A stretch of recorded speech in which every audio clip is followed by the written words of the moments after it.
Assalamualaikum Pak Beni, selamat pagi. Waalaikumsalam Pak Utomo. Apa kabarnya Pak Utomo? Alhamdulillah baik Pak. Terima kasih Pak.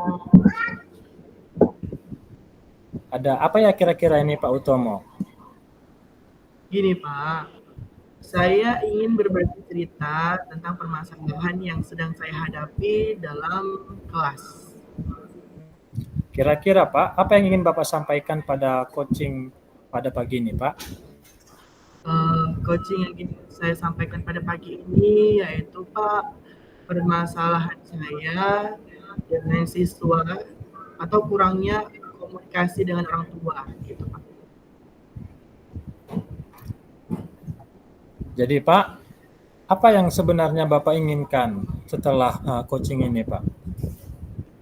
Ya pastinya setelah saya inginkan dari coach ini adalah saya mampu menyelesaikan masalah saya dan proses pembelajaran di kelas itu dapat berjalan dengan baik, hubungan dengan orang tua juga baik, begitu Pak. Berbicara kepada orang tua tadi Pak Utomo tentang Iya Pak. pembelajaran anak di kelas. Kira-kira apa sih faktor-faktor yang menghambat permasalahan ini Pak? Baik Pak, faktor-faktor yang menghambat permasalahan saya ini yaitu seperti ini Pak. Ketika saya memberi tugas kepada murid saya, orang tua itu di rumah mereka tidak mau tahu dan mereka tidak peduli dengan tugas-tugasnya yang diberikan oleh gurunya gitu kan. Mungkin faktor penghambatnya yang pertama itu adalah orang tua karena sibuk dan bekerja gitu kan. Karena kan kita tahu di pedesaan itu pekerjaannya banyak ragamnya, nggak semuanya bekerja sebagai PNS dan nggak semuanya sebagai pekerja kantor. Ada beberapa hal yang disebutkan, ada yang modelnya kerjanya pagi, terlalu pagi, pulangnya terlalu malam. Mungkin itu akan menghambat permasalahan ini gitu Pak. Oh, berarti pekerjaan orang tua yang berserabutan ya Pak Utomo ya. Iya Pak, jadi kurangnya komunikasi dengan anak juga gitu Pak. Perhatian di rumah. Kira-kira Pak Utomo, langkah-langkah kecil apa yang sudah Bapak lakukan untuk mengatasi permasalahan ini Pak?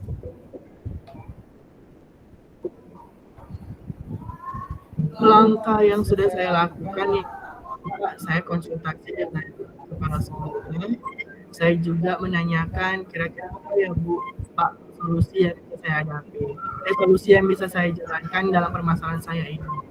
Dan yang kedua, saya juga bercerita dengan rekan sejawat, kira-kira saling bertukar cerita gitu kan Pak. Dan langkah yang selanjutnya yaitu saya menghubungi pihak orang tua melalui chat WhatsApp pribadi gitu kan. Saya chat WhatsApp pribadi atau grup kan, setiap kelas ada grup, kita kan pada orang tua pakai handphone, perhatiannya untuk yang berada di rumah, perhatikan tugas-tugasnya, itu yang pertama saya, itu yang sudah saya lakukan langkah-langkahnya.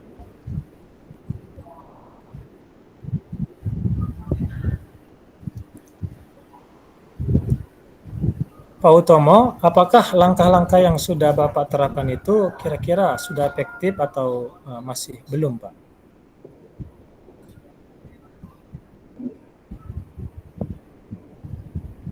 Rasa Pak, 50%, 50%, 50-50 gitu Pak. Kalau dibilang efektif kali, belum. Mungkin mungkin nggak semua orang tuanya pegang handphone, nggak chat WhatsApp saya. Mungkin WhatsApp-nya hanya aktif di hari Senin dan seterusnya tidak aktif dan tidak dibaca pesan saya seperti itu. Itu sih saya paham belum efektifnya gitu Pak. Baiklah Pak Utomo, kalau saya rating dari 1 sampai berapa Pak? Oke Pak, rating 1 sampai 5 itu kemungkinan untuk saat ini masih 3, di skala 3. Wah, sudah baik itu Pak Utomo di skala 3. Kemudian Pak Utomo, apa rencana utama Bapak dalam menghadapi permasalahan ini? Rencana utama saya adalah saya ingin berbicara langsung dengan orang tua murid gitu kan Pak. Saya bertemu langsung dengan mengumpulkan orang tua murid di sekolah. Itu pasti harus disepakatan dari sekolah dan pihak-pihak yang ada di sekolah. Ini itu ya Pak, rencana utama.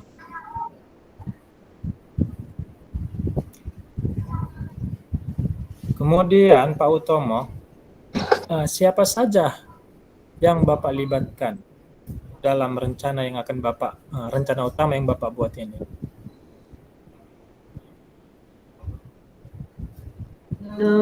Yang saya libatkan yang pertama pasti kepala sekolah kan Pak, karena dia pimpinan sekolah ini. Kemudian guru dan sejawat juga mereka harus tahu gitu kan Pak. Yang ketiga adalah orang tua wali murid, keempat adalah murid. Itulah yang akan saya libatkan dalam rencana utama saya ini. Baiklah Pak Utomo, sudah Bapak buat rencana tersebut, kira-kira strategi apa yang Bapak akan gunakan untuk merealisasikan rencana utama yang sudah Bapak buat? Yang pertama tadi kan Pak, kalau sama orang tua kan Pak, saya harus bertemu langsung, membuat sebuah kesepakatan gitu kan Pak dengan orang tua. Bukan hanya kesepakatan dengan murid saja, perlu juga membuat kesepakatan dengan orang tua. Kemudian setelah orang tua, strategi berikutnya yaitu membuat keyakinan kelas gitu kan Pak, menanamkan kepada anak ketika tidak mengerjakan tugas atau PR di rumah, kira-kira mereka melanggar yang mana. Saya rasa membuat sebuah kesepakatan strategi utamanya gitu, yang akan saya lakukan. Wah, sudah baik itu Pak Utomo. Setelah Bapak merancang dan sudah membuat strategi itu Pak, apakah ada gambaran seberapa besar sih ukuran keberhasilan tujuan dari strategi dan rencana yang akan Bapak buat? Menurut saya Pak, perkiraan saya, kalau seandainya ini dilakukan dengan penuh keyakinan dan ketulusan, apalagi kita menyampaikan kepada orang tua itu dengan cara yang lembut, dengan cara ya memang berbicara dengan rekan gitu, nggak usah terlalu tegang. Mungkin pencapaiannya akan mencapai 85% sampai 90% gitu Pak. Intinya komunikasi kita dengan orang tua itu harus berjalan. Saya rasa seperti itu gitu. Kita harus memberi pengertian terlebih dulu kepada orang tua. Karena kan nggak semua orang tuanya kan bisa terima kalau kita langsung mengundang apa segala macam, tidak ada perencanaan awal gitu. Menurut saya sih Pak. Jadi perkiraannya sekitar 85 sampai 90%. Wah, sudah bagus itu Pak.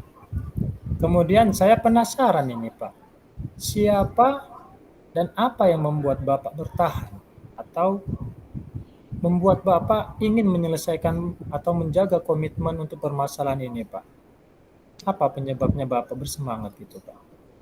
Ya, yang buat saya bersemangat yang pertama Pak, saya ingin murid-murid saya itu menjadi murid-murid yang disiplin, gitu kan Pak, disiplin. Jadi saya ingin juga membuat murid-murid saya itu mendapat perhatian di rumah, walaupun pekerjaan orang tuanya itu yang sangat sibuk gitu. Saya berharap orang tua itu juga perhatian, jangan semuanya itu diserahkan kepada guru. Walaupun dia di sekolah memang tugas guru, dan guru ketika di rumah, guru hanya memantau waktu atau yang itu yang bisa dilakukan. Jadi kan kalau ketika di rumah dari tangan orang tuanya, saya nggak ingin anak-anak murid saya tidak mendapatkan kasih sayang lebih dalam pendidikan, apalagi dalam proses pembelajaran di rumah. Saya seperti itu sih Pak. Itu yang membuat saya ya harus diselesaikan. Kemudian Pak Utomo, kira-kira dengan siapa komitmen ini Bapak buat? komitmen ini yang saya buat yang pastinya dengan murid karena yang bersangkutan adalah murid, kemudian juga orang tua gitu. Seperti itu. Apakah ada melibatkan dengan kepala sekolah atau teman sejawat, Pak Utomo?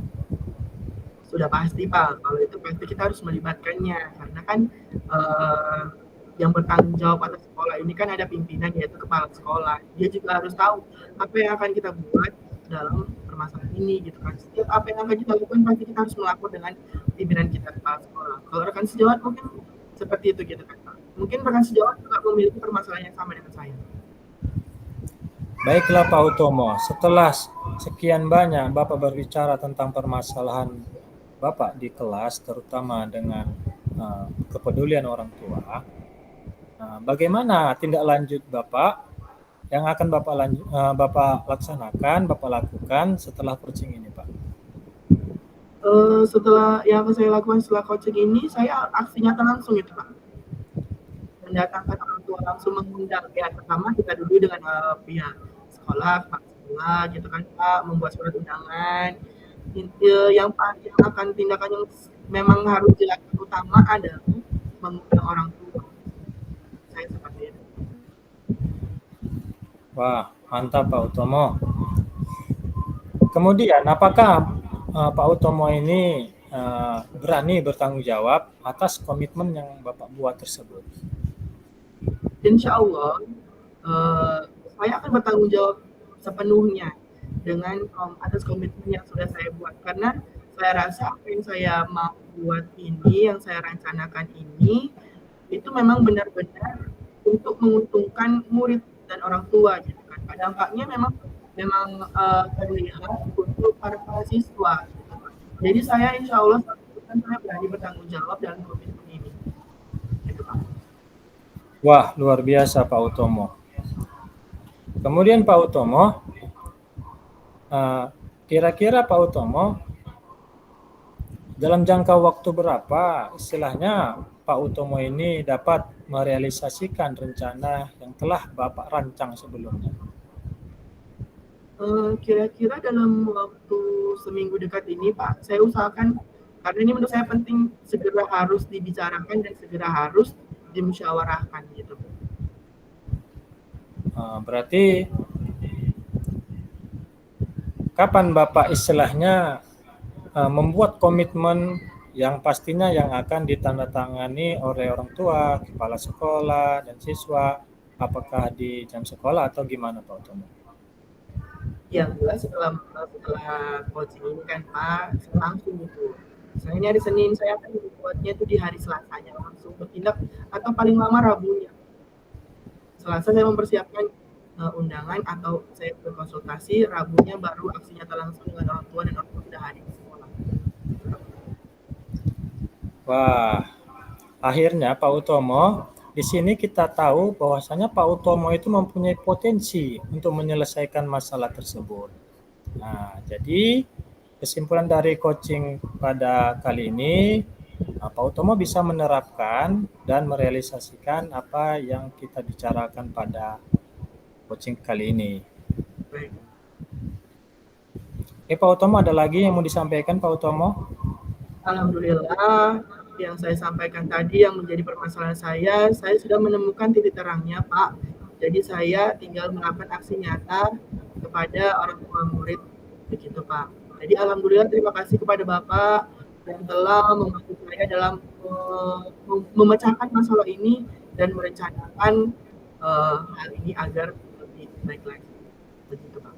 Baiklah Pak Utomo, di akhir ini saya ingin 1 bulan kemudian kita melaksanakan coaching kembali untuk melihat perkembangannya. Untuk itu saya sekarang ini pamit dulu Pak Utomo. Baik Pak. Ya, terima kasih sudah berbagi praktik baik kepada saya dan akan saya terapkan juga di kelas saya. Ya, Pak Utomo, Assalamualaikum Pak Utomo. Waalaikumsalam Bapak. Terima kasih Bapak atas semua perhatiannya.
4 menit lagi Pak Utomo kita mempresentasikan hasil refleksi dari percakapan coaching tadi ya Pak. Baik Pak.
Baiklah Pak Utomo, di sini mari kita merefleksikan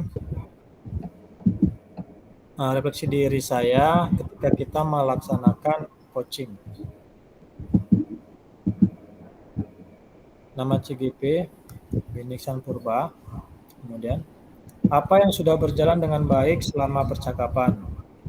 Di sini kita sudah memenuhi 4 kompetensi, yaitu untuk melaksanakan coaching, yaitu kita sudah kehadiran penuh, jadi kita fokus terhadap percakapan, titik masalah, dan tidak terganggu dengan kegiatan-kegiatan yang lainnya. Jadi kita sudah kehadiran penuh.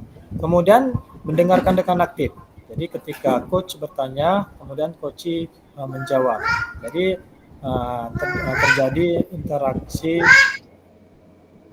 interaksi aktif. Kemudian mendengarkan dengan rasa. Sepertinya sudah kita lakukan, yaitu rasa receive, kita menerima apa yang dibicarakan oleh coach. Kemudian kita memberikan kesimpulan juga, ada juga tadi kesimpulan. Kemudian yang terakhir yaitu bertanya dengan pertanyaan yang berbobot. Kayaknya sudah keempat kompetensi ini sudah kita terapkan. Kemudian yang kedua, apa yang masih perlu diperbaiki dan ditingkatkan? Menurut saya, sepertinya membuat lebih banyak lagi pertanyaan-pertanyaan yang berbobot. Jadi pertanyaan berbobot itu gunanya untuk menggali informasi dan menumbuhkan potensi coaching. Kemudian, apa yang Bapak atau Ibu lakukan untuk tetap dalam kondisi presence atau kehadiran penuh sebelum dan saat melakukan coaching? Jadi kita sudah berada dalam kehadiran penuh, jadi yang kita lakukan yaitu duduk dalam kondisi nyaman, tidak melakukan hal apapun, sehingga kita hadir dalam kehadiran penuh untuk melaksanakan coaching.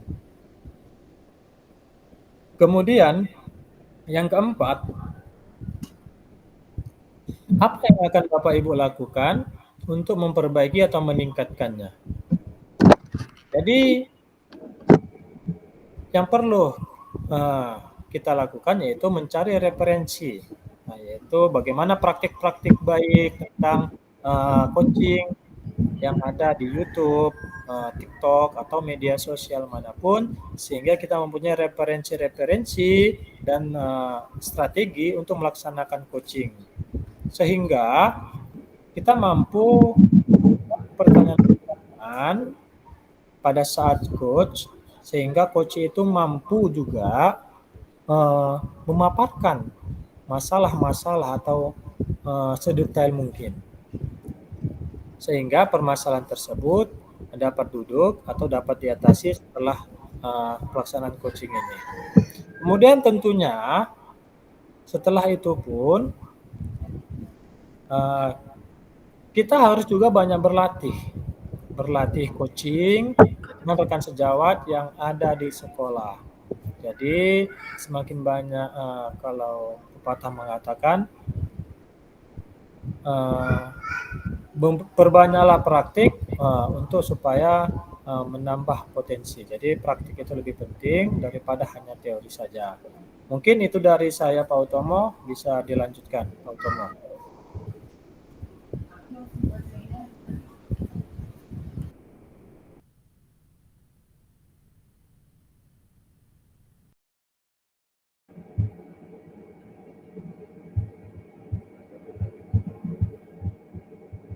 Baik, nama CGP Utomo Wijaya. Refleksi diri yang pertama, apa yang sudah berjalan dengan baik selama percakapan? Dari yang berjalan dari percakapan, sudah mendengarkan dengan aktif, mendengarkan dengan rasa, dan bertanya dengan pertanyaan berbobot sehingga pembicaraan dapat berjalan dengan baik dan saling interaksi kepada keduanya. Yang kedua, apa yang masih perlu diperbaiki dan ditingkatkan? Sejauh ini sudah cukup baik dalam pelaksanaan. Hanya saja kita perlu dalam kehadiran penuh yang lebih penuh lagi agar penyampaian dan pemecahan masalahnya dapat dilakukan dan mendapatkan sebuah solusi. Yang ketiga, apa yang Bapak lakukan atau untuk tetap dalam kondisi presence atau kehadiran penuh sebelum dan saat melakukan coaching. Nah, yang pertama adalah mencari sebuah tempat yang nyaman, kemudian kondusif dari suara-suara atau keramaian untuk dapat memfokuskan diri dalam kegiatan coaching. Dengan suasana yang nyaman, tempat duduk yang nyaman. Intinya ketika dalam suasana nyaman, dapat berjalan dengan baik. Karena dengan demikian memudahkan dalam proses percakapan atau komunikasi. Yang keempat, apa yang akan Bapak Ibu lakukan untuk memperbaiki atau meningkatkannya? Yang pertama adalah terus berlatih coaching dengan melihat referensi-referensi dari sumber-sumber yang ada seperti membaca buku, melihat video-video yang sebagai contoh di YouTube atau di media sosial lainnya. Kemudian untuk bisa bercerita dengan rekan-rekan sejawat, tukar pikiran dengan berkolaborasi. Dengan demikian kita dapat mampu memfokuskan diri hadir sepenuhnya dalam proses coaching.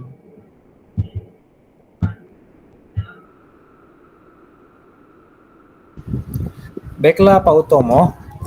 Pak Utomo sebagai coach, kira-kira apa yang Bapak rasakan setelah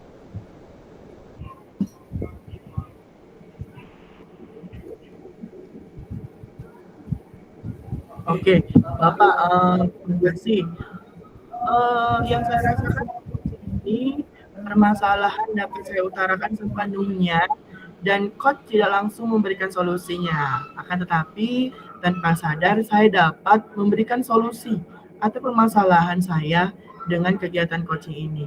Dan akhirnya permasalahan yang dihadapi dapat terselesaikan dengan baik dan memiliki jalan keluar yang memang harus akan dilakukan. Gitu, Pak. Baiklah Pak Utomo, terima kasih. Selesailah ruang kolaborasi praktik coaching kita pada siang hari ini. Terima kasih Pak Utomo. Bapak saya ucapkan terima kasih lagi. Assalamualaikum warahmatullahi wabarakatuh. Waalaikumsalam warahmatullahi wabarakatuh.